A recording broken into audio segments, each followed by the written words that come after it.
masuk obat anestesinya kan belum kebal, ada sakit dikit kayak dicubit semut gitu lah. Ini kelihatannya udah mulai lembek, itunya apa, perutnya kan, artinya lemaknya itu udah mulai ini, dan lemaknya cukup banyak, tolong di itu dong.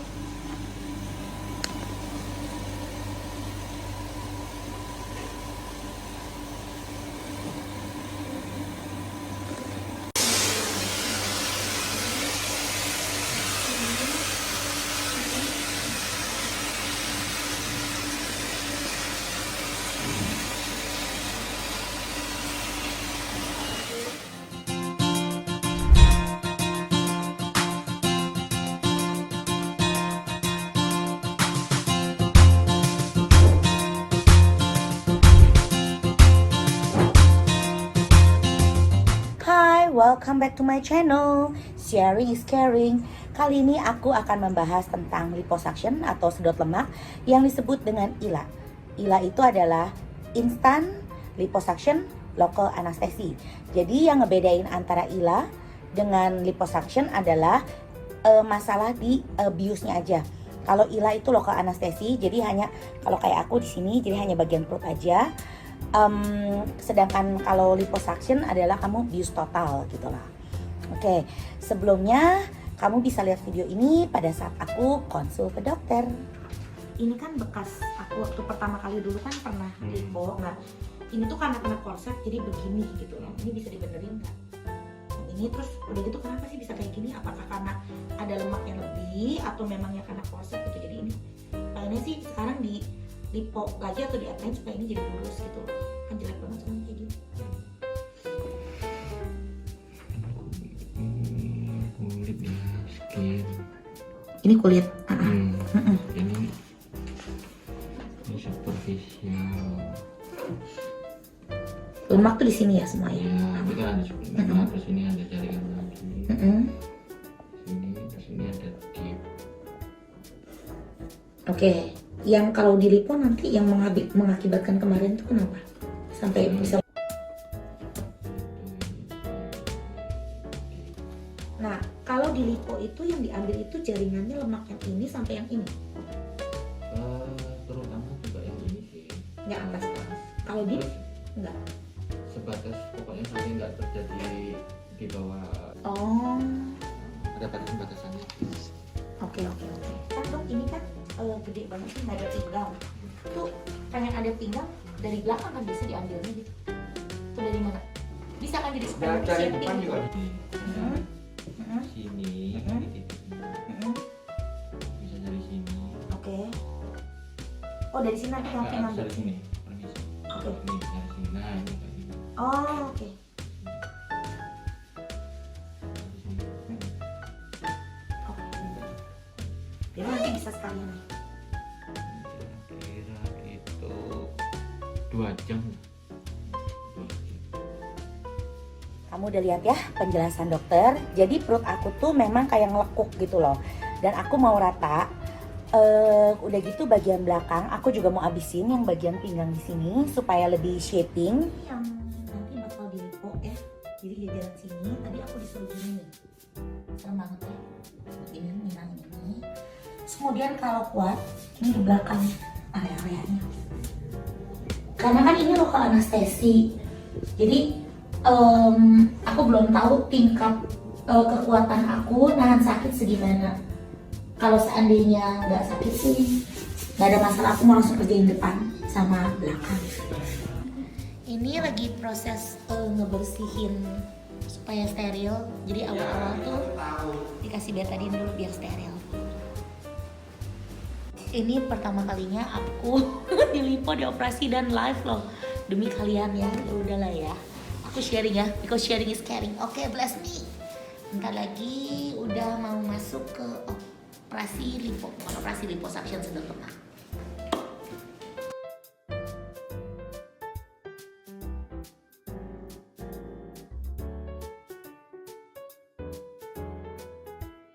Lagi dimasukin obat anestesi. Pertama kali sebelum masuk obat anestesinya kan belum kebal, ada sakit dikit kayak dicubit semut gitulah. Tapi kalau sekarang sih udah nggak sakit sama sekali, soalnya kan obat anestesinya belakang tuh semua dikasih anestesi buat nanti siap untuk buang lemaknya karena lemaknya banyak banget. Di bagian belakang itu nggak bisa pakai mesin ini karena jujur agak sakit kalau di bagian belakang. Kenapa? Karena segala sesuatu yang dekat menempel dengan otot itu pasti lebih sakit. Jadi contoh kalau misalnya kayak muka kamu di botox tuh bagian dahi itu pasti paling sakit kalau misalnya kita kena jarum suntik. Nah bagian belakang pun sama karena lemaknya nggak banyak nempel gitu loh. Jadi agak nggak nyaman sih. Akhirnya dokter itu pakai kanul manual. Jadi manual, otomatis hasilnya tidak sebagus dengan mesin, tapi dan hasilnya juga nggak bisa terlalu banyak seperti mesin, cuma tidak terlalu sakit jadinya. Prosesnya seperti apa? Kurang lebih seperti ini.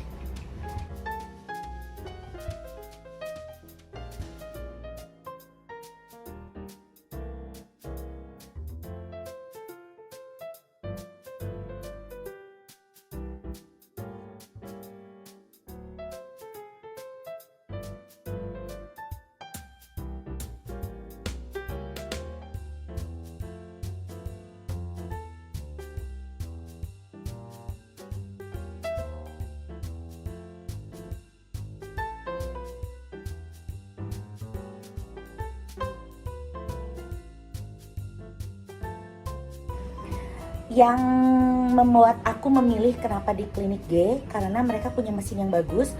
Jadi mesin ini tuh namanya mesin Alma. Boleh tolong di shoot.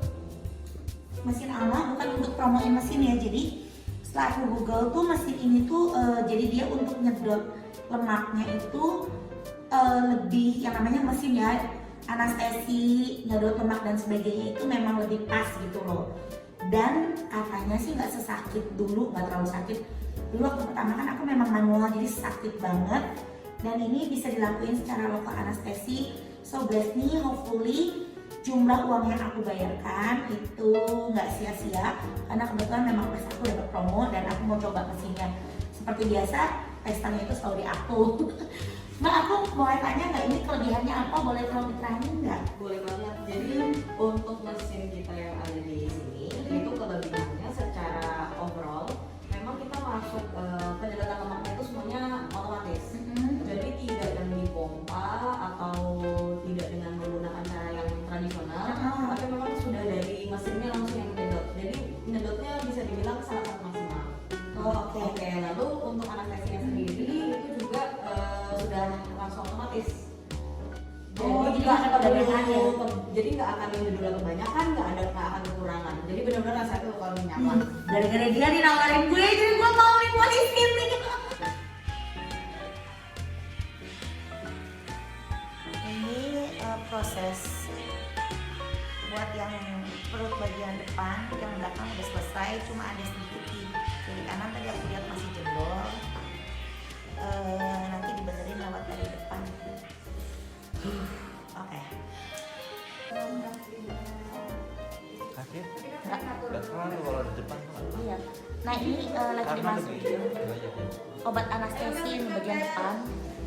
Rasanya tuh jauh lebih nggak sakit daripada belakang. Kenapa? Pengalaman aku tuh pokoknya segala sesuatu yang lemaknya lebih banyak itu lebih nggak sakit. Jadi kayak misalnya kayak di muka tuh kalau kita botox ya, daerah dahi tuh udah ampun Allahu alam gitu. Jadi yang belakang tadi jujur agak kadang sakit kadang nggak, tergantung. Jadi kalau sakit dimasukin obat anestesi otomatis kan nggak sakit, tapi kalau anestesi hilang ampun gitu ya. Kalau ini sih jauh nggak, karena kan di perut kan lemak tuh banyak kan, di perut bagian depan gitu ya. Kita mulai sekarang bagian depan.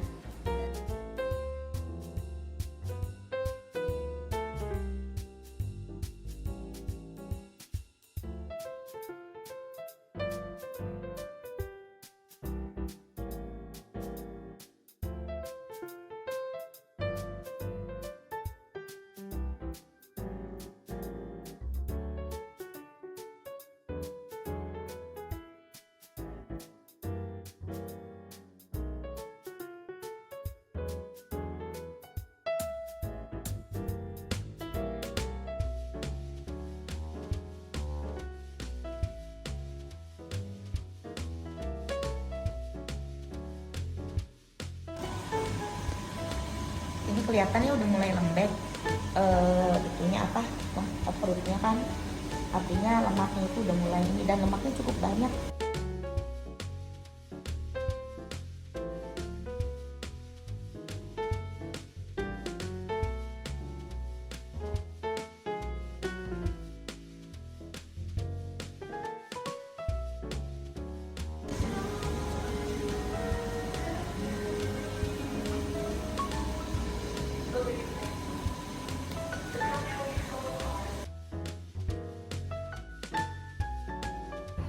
Setelah 1 bulan, akhirnya aku konsul lagi ke dokter. Dalam proses 1 bulan itu, aku melakukan trial and error sama diri aku sendiri. Jadi aku beli korset yang ukuran extra small dan large. Yang ini extra small aku memang udah punya waktu aku di Korea. Yang large aku beli dari Gangnam, karena aku sekarang jauh lebih gemuk dibanding dulu ya. Nah, aku coba pakai yang S. S adalah korset yang aku pakai pertama kali aku lipo di 2 tahun yang lalu. Apa yang terjadi? Ternyata 24 jam aku pakai itu langsung lekuk. Jadi sini yang lekuk lagi. Oke, aku stop. Kemudian aku pakai yang L. Jadi korset itu sendiri itu ukuran harus pas, nggak boleh kekecilan, nggak boleh kegedean. Pada saat aku pakai L, ternyata setelah sebulan atas kecil, bawah kecil, bagian pinggang aku tidak kecil, tidak ada berkurang sedikit pun. Jadi penjelasan dokter adalah seperti ini. Ini kan dok, kemarin kan pas di lipo kan memang udah rata, nah sekarang kan mendadak ngejendol. Ini udah sebulan pinggang tuh kan nggak berkurang satu senti pun, atas bawah berkurang. Kenapa ya gitu ya? Malah ngejendol kan nggak mungkin ada lemak, balik lagi dalam sebulan gitu loh. Pas pemasangan korsetnya sih kurang rapet ya. Nah kalau kurang rapet kenapa? Jadi si kulitnya nggak bisa menciut atau gimana sih maksudnya? Pas namanya kan kurang rapat, terus itu aliran untuk pembuangan airnya, drainasenya itu mungkin di situ agak kurang keluar dari korsetnya yang kurang rapat itu. Oh, jadi kalau korset rapat air akan keluar. Jadi sekarang sebenarnya bukan lemak tapi air. Bukan air aja, maksudnya kan di situ kan ada setelah lemak disedot, gitu, kan pasti perlu proses untuk pemampatan. Nah di situ juga kan pasti ada faktor juga air dan apa masuk di situ di dalam. Jadi kurang ngepres aja. Oh, makanya kenapa kita perlu pakai korset itu supaya nanti kalau ada yang masuk apa yang mengisi kekosongan itu nggak bisa masuk. Iya. Oh, itu jadi 24 jam saya harus pakai lagi. Iya, kalau apalagi masih awal-awal. Lebih rajinnya kan 3-4 bulan tuh harus benar-benar full 24 jam. Ya paling enggak buka itu pas mungkin lagi pas mandi atau apa dibuka, pakai lagi. Tidur harus pakai. Oh oke, ngerti. Jadi kalau enggak nanti kayak gini ya kasusnya ngejendol semua. Jangan sering dibuka. Oke. Kalau aku malam memang nggak pakai sih. Harusnya pakai. 2 minggu pertama pakai, nah udah gitu 2 minggu kesini aku nggak pakai, terus agak kegedean juga. Rajinnya itu 3-4 bulan harus rajin. Oh ya udah. Ibaratnya dalam 24 jam itu ya, 2/3 itu dihabisi pakai korset. 3-4 bulan. Iya. Oke. 6 bulan ke depan. Baru waktu bubuk aja boleh. Nah sekarang yang aku mau tanya, sekarang kalau misalnya aku pakai korset lagi, kan kebempet kan? Nah air segala macam otomatis dia jadi nggak bisa masuk ke daerah sana. Mengisi kekosongan di daerah situ. Nanti yang sekarang udah keisi bisa kebuang. Kalau misalnya dibempetin pakai korset. Menyebar ke ini distribusi yang area-area yang masih belum terini. Jadi kayak orang diratain lagi. Tapi coba dilihat sampai dipantau juga di observasi. Oh ya udah, berarti nanti aku konsulnya berapa? Coba 2 minggu. Ya sebulan lagi. Terus RF-nya juga jalan, harus RF. Radio frekuensi. Kalau misalnya jangan dulu deh. Sementara. Kenapa? Ya kita lihat dampaknya di efeknya di situ. Secara alami aja dulu. Oh oke. Nanti kalau misalnya memang RF itu kan sebenarnya hanya untuk bagian yang bergelombang kan? Jadi selama tidak bergelombang nggak perlu. Iya, jangan dulu dah. Nggak perlu, bukannya jangan dulu. Oh iya. Masih belum. Iya oke. Makasih ya dok ya. Iya, makasih. Jadi kalian udah kebayang ya, setelah melakukan liposuction, bekas-bekas lemak yang terbuang itu meninggalkan rongga kosong. Sehingga rongga kosong ini pakai korset harus diikat gitu loh. Kalau enggak, air akan masuk. Nah itulah yang mengakibatkan pinggang aku tidak kecil. Karena kalau aku pribadi, aku adalah orang yang kalau gemuk itu di bagian pinggang duluan. Dan memang aku nggak jaga makan juga sih setelah lipo, aku makan. Jadi sebenarnya memang aku menggemuk juga gitu. Tapi di bagian yang harusnya lebih kecil, akhirnya jadi nggak kecil. Aku itu liposuction kan keluar sekitar 1000 milian gitu ya. Banyak loh, kamu bayangkan daging 1 kilo. Nah ini lemak 1 kilo. Kalau kamu tabur di badan itu sebenarnya benar-benar banyak gitu. Aku baru buat video ini setelah 4 bulan kemudian. Karena aku sendiri trial and error sama diri aku. Akhirnya aku beli korset yang M dan aku pakai, aku bebet. Jadi sekarang walaupun aku udah di Bali 2,5 bulan, aku menggemuk tapi badan aku curve. Which is waktu dulu aku kurus pun aku nggak pernah curve gitu, karena memang dari dulu aku tuh punya problem adalah bagian pinggang itu bener-bener gede banget lah gitu, jadi bebeng gitu kan badannya. Jadi kalau di sini kalian harus ingat kalau bisa beli korset itu yang ada kancingnya mundur. Jadi kamu nggak wasting money. Kalau ini kan aku memang yang satu kancing. Karena pasti kamu pertama masih bengkak yang pertama. Nanti dia akan mundur. Nanti dia akan mundur gitu loh. Kalau bisa yang 3 ukuran. Malah dari 3 ukuran juga kalau kamu misalnya jaga makan, ini bisa lebih kecil lagi gitu. Jadi kamu maksimum cuma beli 2. Kalau kayak aku bisa beli ukurannya jadi 3, L, M, sama S gitu kan, sayang ya. Nah, dari lipo yang kemarin itu aku boleh melakukan lipo lagi sekitar 6 sampai 8 bulan. Jadi aku ada rencana memang 3-4 bulan ke depan aku mau coba untuk bius total liposuction, karena yang kemarin yang ini tuh belum habis gitu loh. Dan aku mau coba dengan mesin lasernya, karena laser itu hasilnya lebih bagus, cuma memang secara biaya itu jauh di atas gila. Jadi balik lagi kepada kalian, mana yang lebih baik, otomatis kalau lebih mahal lebih bagus dan lebih nyaman. Tapi kan kembali lagi kita harus hitung kita punya budget dan dana itu berapa gitu. Sekali lagi yang aku perlu ingatkan adalah liposuction itu bukan untuk menguruskan badan, tapi untuk membuat shaping badan. Jadi kalau kalian yang gemuk, mendingan kamu diet dulu sampai di batas kamu itu sudah at least cabi lah ya. Tinggal menghilangkan lemak-lemak yang membandel di bagian area tertentu sehingga badan kamu punya kontur yang bagus gitu. So sekali lagi aku mau explain bahwa I'm not a doctor. Aku hanyalah seseorang yang ingin berbagi pengalaman aku dengan kalian. Apabila ada dari kalian yang mempunyai pengalaman yang berbeda dari aku, you can put comment, karena tempat aku adalah tempat untuk kita berbagi dan kita bisa sharing di sini. So guys, if you really like this video, press like, share, subscribe, and don't forget press the bell of notification. See you on my next video. Bye bye.